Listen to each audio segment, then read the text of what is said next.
तो सभी बच्चों को गुड आफ्टरनून। वेरी गुड बेटा। तो आज हम एक ऐसे महत्वपूर्ण टॉपिक के बारे में समझेंगे जो ना कि सिर्फ आपके 6वीं 7वीं 8वीं बल्कि 10वीं कक्षा 12वीं कक्षा एवं कॉलेज में भी आपका काम आएगा और इसको जानना हमारे लिए अति आवश्यक है। और इस उपकरण का नाम है सूक्ष्मदर्शी। क्या कहते हैं बेटा इसे? सूक्ष्मदर्शी। इसे इंग्लिश में माइक्रोस्कोप भी कहा जाता है। क्या कहा जाता है? माइक्रोस्कोप कहा जाता है। हम जो है अभी तक चित्र के बारे में समझे थे। अभी तक हम जो है चित्र के बारे में चित्र के माध्यम से समझ रहे थे माइक्रोस्कोप को। अब हम उसको जो है प्रैक्टिकल करके समझेंगे कि माइक्रोस्कोप होता क्या है, क्या कार्य करता है, इसके कौन कौन से अंग होते हैं, इसके बारे में हम जो है जानते हैं। तो इसका नाम क्या है? हाँ, माइक्रोस्कोप। आइए जानते हैं इस माइक्रोस्कोप का उपयोग क्या है। तो जो वस्तुएं, ऐसी वस्तुएं जिन्हें हमारी आंखें नहीं देख सकती, ऐसी वस्तुएं जिन्हें हमारी आंखें नहीं देख सकती हैं, उन वस्तुओं को देखने के लिए, उन छोटे छोटे जीव को देखने के लिए किसका उपयोग किया जाता है? माइक्रोस्कोप का उपयोग किया जाता है। किसका उपयोग किया जाता है? माइक्रोस्कोप का प्रयोग किया जाता है। ठीक है। तो ऐसे सूक्ष्म जीव, जैसे कि हमारे प्रकृति में बहुत से ऐसे सूक्ष्म जीव हैं, जैसे कि जीवाणु है, विषाणु है, कवक है, प्रोटोजोआ है। ऐसे जीव है जो हमारे शरीर में विभिन्न प्रकार की बीमारियां लाती हैं, चाहे वो हैजा बीमारी हो, चाहे मलेरिया हो, चाहे टाइफाइड हो, चाहे काली खांसी हो, चाहे सर्दी खांसी हो, चाहे कोरोना का वायरस हो। ये ऐसे वायरसों को या फिर बैक्टीरिया को हम अपनी आंखों से देख सकते हैं क्या? नहीं देख सकते। तो उन्हें नहीं देख सकते हैं तो उन्हें देखने के लिए किसका इस्तेमाल किया जाता है? माइक्रोस्कोप का। आइए जानते हैं कि इस माइक्रोस्कोप कैसे काम करता है। तो सबसे पहले तो जानते हैं कि माइक्रोस्कोप को कौन बनाया होगा? है नहीं भाई, कोई ना कोई बनाए होंगे। तो सबसे पहले इसका आविष्कार किसने किया? तो सबसे पहले तो जैकरियस जेनसेन ने सन 1590 में इस माइक्रोस्कोप का क्या किया? खोज किया। और उन्होंने सबसे पहले बनाया इस माइक्रोस्कोप को आविष्कार किया और उसके पश्चात उन्होंने छोटे छोटे जीव को देखना प्रारंभ किया। और तब से अलग अलग वैज्ञानिकों ने इस माइक्रोस्कोप के माध्यम से छोटे छोटे जीवों का पता लगाना चालू किया और उसी में कोशिका भी आया और कोशिका की खोज किया। किसने किया कोशिका की खोज? Very good. किसने किया? Robert Hooke. तो कोशिका की खोज करने वाले जो रॉबर्ट हुक महान वैज्ञानिक हैं, उन्होंने 1665 में इसी प्रकार से माइक्रोस्कोप के माध्यम से हर एक कोशिकाओं को खोजा और उसमें जब जूम करते गए तब पता चले कोशिका का। ठीक है।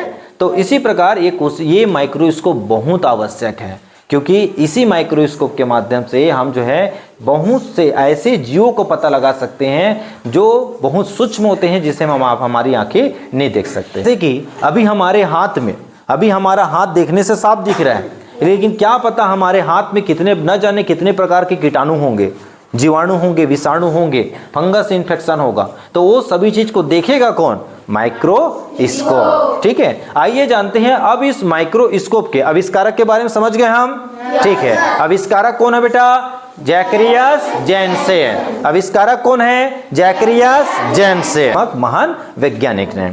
अब इसके अंगों के बारे में जानते हैं, इसके भाग के बारे में जानते हैं, कौन कौन से भाग हैं। तो ऊपर से चालू किया जाए।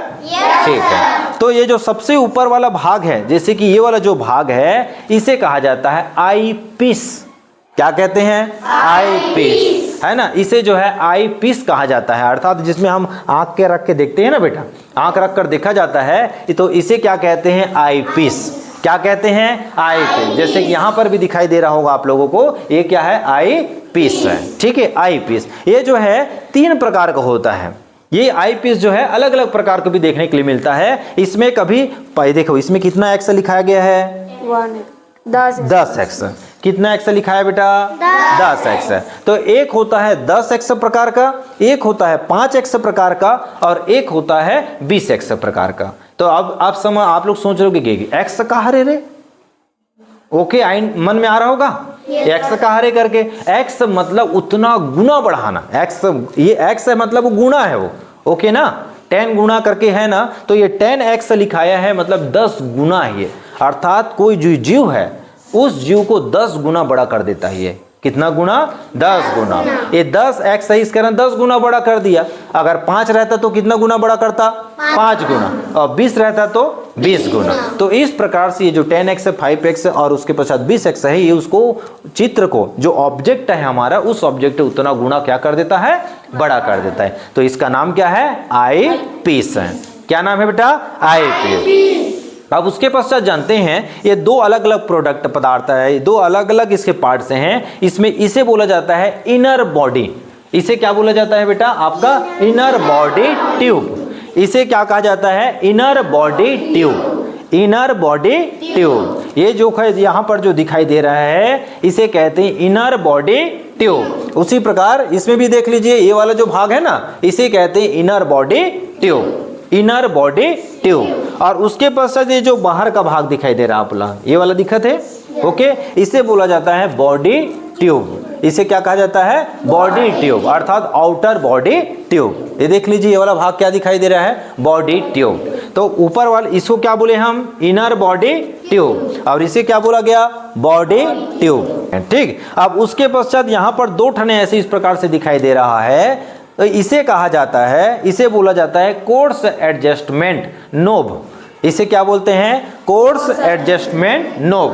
Course adjustment knob. ये वाला जो भाग दिखाई दे रहा है आप लोगों को, ये देख लीजिए, कोर्स एडजस्टमेंट नोब। तो ये कोर्स एडजस्टमेंट नोब है। क्या भाग कहा जाता है इसे? जो है कोर्स एडजस्टमेंट नोब। अब इससे क्या काम करते हैं? देखो, आई पीस से देखने का काम करते हैं यहां से। ओके बेटा। अब ये आई पीस लगा रहता है किसमें? इनर वाले भाग में, इनर बॉडी ट्यूब में। और इनर बॉडी ट्यूब किससे लगा रहता है? आउटर बॉडी ट्यूब में। अब ये वाला जैसे कोर्स एडजस्टमेंट नोब कहा जाता है, इसके माध्यम से इसे ऊपर नीचे करते हैं। ध्यान दिए रहना सभी लोग, क्योंकि अभी प्रैक्टिकल भी करो आगे आप सभी ना। तो ये क्या कार्य करता है? इसे ऊपर नीचे करने का काम आता है। देख लीजिए, हो रहा है ऊपर नीचे, ठीक है। तो अगर कभी पूछा जाए कि माइक्रोस्कोप को हम जो है जूम एंड ऊपर नीचे किसके माध्यम से करते हैं, तो कोर्स एडजस्टमेंट। किसके माध्यम से? कोर्स एडजस्टमेंट के नोब के माध्यम से किया जाता है। ठीक है, किसके माध्यम से? कोर्स एडजस्टमेंट नोब के माध्यम से। उसके पश्चात यहां पर दो ठने फिर ऐसे टाइप का दिखाई दे रहा होगा आप लोगों को। दिखाई दे रहा है बेटा? ठीक है, इसे बोलते हैं फाइन एडजस्टमेंट नोब।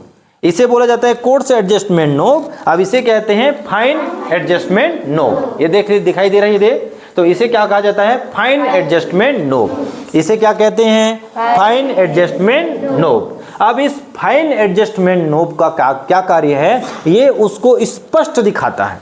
जो भी ऑब्जेक्ट को भी यहाँ पर रखेंगे हम ना बेटा, तो उसके सबसे पहले इसको हम जो है इसको परफेक्ट साइज में जमाएंगे, ठीक है। और उसके बाद सब करने के बाद में इसको आगे पीछे करने के पश्चात में उस पिक्चर को, जो भी हम स्लाइड देखेंगे, जो भी ऑब्जेक्ट देखेंगे, उसको जो है क्या करे? क्लियर बनाएगा, ये फाइन करेगा। ये क्या करेगा? फाइन करेगा, अर्थात क्लियर बनाने में मदद करेगा। जैसे जूम वूम टाइप का होता है नहीं, तो जूम करते उसको क्लियर करते हैं ना बेटा, साफ दिखे ऐसे करके। तो साफ दिखाने का काम कौन करता है? तो फाइन एडजस्टमेंट नोब। ठीक है बेटा। तो चित्र को, ये अर्थात हम बात करें ऑब्जेक्ट को स्पष्ट देखने में कौन मदद करता है? तो फाइन एडजस्टमेंट नोब। इसके माध्यम से हम जो से चित्र को स्पष्ट देखने में मदद करेंगे, ठीक है। और इसको आगे पीछे करने में, ऊपर नीचे करके उसको सही तरीके से जमाने में मदद करेगा कोर्स एडजस्टमेंट नोब। ठीक है, तो फिर से इसका नाम क्या है? आई पीस। इसे कहते हैं इनर बॉडी ट्यूब। इसे कहते हैं आउटर बॉडी ट्यूब। इसे कहते हैं कोर्स एडजस्टमेंट नोब। इसे कहते हैं फाइन एडजस्टमेंट नोब। यहां तक समझ आ गया सबको? या आ गया बेटा? ठीक है। अब उसके पश्चात आते हैं ये वाला भाग, ठीक है। इसे कहा जाता है स्टेज। स्टेज। अब इस स्टेज में यहां पर एक स्लाइड रखते हैं जो इस प्रकार से दिखाई देता है हमको। ये जो कांच वाला भाग है इसे कहते हैं स्लाइड। क्या कहा जाता है? स्लाइड। क्या कहा जाता है बेटा? स्लाइड। अब इसी स्लाइड को हम यहां पर क्या करते हैं? रखते हैं, ठीक है। तो स्लाइड को रखा जाता है किस पर? स्टेज पर। किस पर बेटा? स्टेज पर। किस पर? स्टेज पर। अब हम जानते हैं स्टेज के, इस स्टेज के ऊपर स्लाइड रखते हैं, इसके ऊपर ये यहाँ पर आपको दिखाई दे रहा होगा, ये भी 10x है, फिर 15x है, अलग अलग प्रकार से देखने के लिए मिलेगा। अब इसका नाम क्या है? ये भी एक नोब है। इसे कहा जाता है नोज पीस। क्या पीस? Nose piece. ये रिवॉल्विंग है। रिवॉल्विंग मतलब घुमाने वाला बेटे। ये दे, ये तो घुमत है, ओके ना, revolving nose piece, revolving nose piece, revolving nose piece. अब ये जो रिवॉल्विंग नोज पीस है, इसमें अलग अलग प्रकार को देखने के लिए मिलेगा, जिसमें इसमें 45 एक्स है, फिर इसमें 10 एक्स है। इसी प्रकार से अलग अलग एक्स आपको देखने के लिए मिलेगा। ये भी क्या करेगा, उसको उतना ज्यादा क्या करेगा, जूम करेगा, उसको बड़ा दिखाएगा। 10x से मतलब 10 गुना बड़ा करेगा। किसी भी चित्र को कितना गुना बड़ा करेगा, 10 गुना। 45x है तो कितना गुना बड़ा करेगा, 45 गुना बड़ा करेगा। कितना गुना बड़ा करेगा बेटा, 45 गुना बड़ा करेगा। ठीक है। इसमें ये वाला जो भाग है जिसको मैं पकड़ा हूं, ये वाला जो भाग दिखाई दे रहा है आप लोगों का, ये जो वाला भाग है इसे क्या कहा जाता है, आर्म। क्या कहते हैं, आर्म। क्या कहा जाता है बेटा इसे, आर्म। इधर ध्यान दीजिए, इसे जिससे मैं पकड़ा हूं इसे क्या कहा जाएगा, आर्म। क्या कहा जाएगा बेटा, आर्म कहा जाएगा। ठीक है। उसके पश्चात ये नीचे वाला जो दो भाग है, ये वाला एक, ये दो, इसे कहते हैं बेस, आधार, जिसके माध्यम से कोई चीजों में ये क्या होता है, रखाता है। इसे क्या कहते हैं, बेस या फिर आधार, बेस या फिर आधार, बेस या फिर आधार। ठीक है। और उसके पश्चात इस बेस के ऊपर ये देखो एक लेंस दिखाई दे रहा है, दर्पण दिखाई दे रहा है, हमको दिखाई दे रहा है बेटा, ये होता है अवतल दर्पण। क्या, अवतल दर्पण। क्या बेटा, अवतल दर्पण। ठीक। तो इस प्रकार से ये विभिन्न प्रकार के जो महत्वपूर्ण अंग है, महत्वपूर्ण भाग है एक माइक्रोस्कोप के।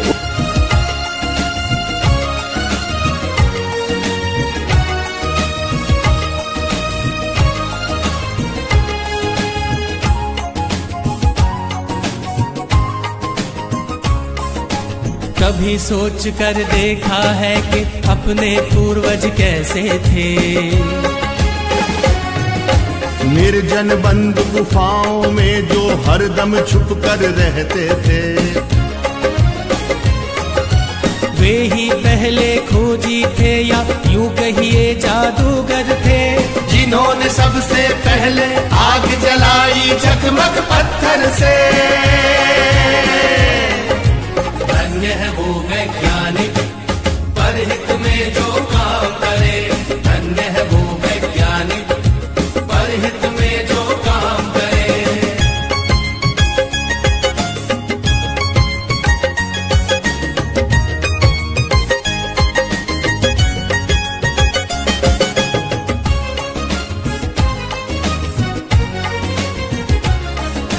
क्रांति घट गई दुनिया में जब हुआ पहिए का आविष्कार।